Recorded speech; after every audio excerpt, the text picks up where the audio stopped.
Hello everyone, today I'll show you how to convert PDF to Excel and create worksheet for each table. Each table and create worksheet for this table. Select Tools option. Now select an Export PDF option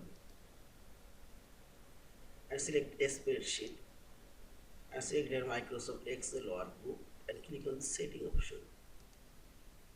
Here you will find this create worksheet for each table and set your recognize text English selected. Also, you can change the language if you want. Select OK and OK. Finally, select an export. As user save folder, destination, and select save.